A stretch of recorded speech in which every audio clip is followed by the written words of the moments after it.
ओम नमः भगवते वासुदेवाय। सनातन भक्तिवाणी में आप सभी श्रद्धालु भक्तों का हृदय से स्वागत है। आध्यात्मिक साधकों, आज की कथा अत्यंत भावुक, गूढ़ और हृदय को छू लेने वाली है। कल की कथा में हमने जाना कि दैत्यराज महाबली ने भगवान वामन को 3 पग भूमि देने का वचन निभाया। 2 पग में भगवान ने संपूर्ण पृथ्वी और स्वर्ग को नाप लिया। तीसरे पग के लिए स्थान शेष न रहा तो महाबली ने अपना सिर अर्पित कर दिया। उसी क्षण उनका राजसी अहंकार समाप्त हुआ और शुद्ध भक्ति प्रकट हुई।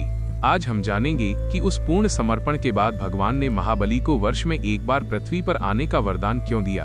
कथा आरंभ होती है उस दिव्य क्षण से जब भगवान वामन विराट रूप में खड़े हैं। समस्त दिशाएं उनके तेज से प्रकाशित हैं। देवता स्तब्ध हैं, दैत्य गण भयभीत हैं और बीच में खड़े हैं महाबली, सिर झुकाए, शांत निर्भय। भगवान ने तीसरा पग उनके मस्तक पर रखा। वो दंड नहीं था, वह आशीर्वाद था। वह पराजय नहीं थी, वह आत्मसमर्पण की विजय थी। जैसे ही भगवान का चरण उनके सिर पर पड़ा, महाबली का अंतःकरण पूर्ण रूप से निर्मल हो गया।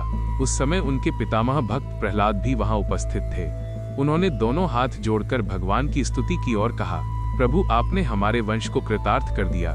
भगवान ने महाबली से कहा, हे बलि, तुमने दान केवल भूमि का नहीं दिया, तुमने अपना अभिमान त्याग दिया। तुमने वचन की रक्षा के लिए अपना सर्वस्व अर्पित कर दिया। ऐसा दानी, ऐसा सत्यनिष्ठ, ऐसा समर्पित राजा दुर्लभ है। शास्त्र कहते हैं कि भगवान भक्त की परीक्षा अवश्य लेते हैं, परंतु उसे अपमानित नहीं करते। महाबली की परीक्षा पूर्ण हो चुकी थी। भगवान ने उन्हें पाताल लोक का स्वामी बनाया। पाताल लोक कोई अंधकारमय स्थान नहीं, बल्कि वैभव और दिव्यता से युक्त लोक है। वहां भगवान स्वयं उनके द्वारपाल बनकर खड़े रहने का वचन देते हैं। सोचिए, यह कैसी करुणा है। जिस राजा का राज्य छिन गया, उसी के द्वार पर स्वयं भगवान पहरा देने को तैयार हो गए। तभी महाबली ने एक विनम्र प्रार्थना की।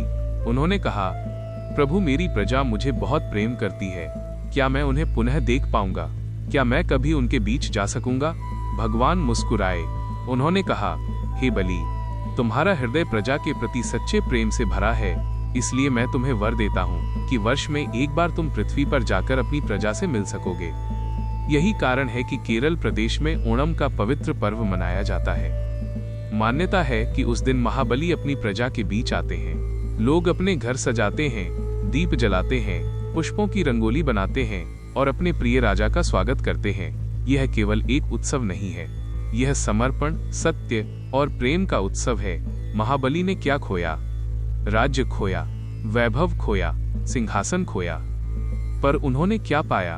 भगवान का सानिध्य पाया, अमर यश पाया, भक्ति का गौरव पाया। यही इस कथा का सबसे बड़ा संदेश है। जब मनुष्य अहंकार छोड़ देता है, तब भगवान स्वयं उसके रक्षक बन जाते हैं। जब वचन की रक्षा के लिए सब कुछ दांव पर लगा दिया जाए, तब ईश्वर भी प्रसन्न हो जाते हैं। जब प्रजा के प्रति सच्चा प्रेम हो, तब इतिहास भी उसे महान कहता है। आध्यात्मिक साधक, सोचिए, यदि महाबली तीसरे पग के लिए बहाना बना देते, यदि वे कह देते कि अब कुछ शेष नहीं, तो क्या होता? शायद वे सामान्य राजा बनकर इतिहास में खो जाते, पर उन्होंने सत्य को चुना और अमर हो गए। आज की कथा हमें यह भी सिखाती है कि भगवान दंड देने नहीं आते, वे आत्मा को जागृत करने आते हैं। वामन अवतार का उद्देश्य केवल इंद्र को राज्य दिलाना नहीं था, बल्कि महाबली को परम भक्त बनाना था।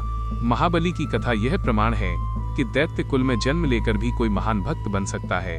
जन्म नहीं, कर्म और भाव महत्वपूर्ण है। प्रिय भक्तों, यदि ये कथा आपके हृदय को स्पर्श कर रही है, तो वीडियो को लाइक अवश्य करें। अपने विचार कमेंट में लिखें कि आपको महाबली का कौन सा गुण सबसे अधिक प्रेरित करता है।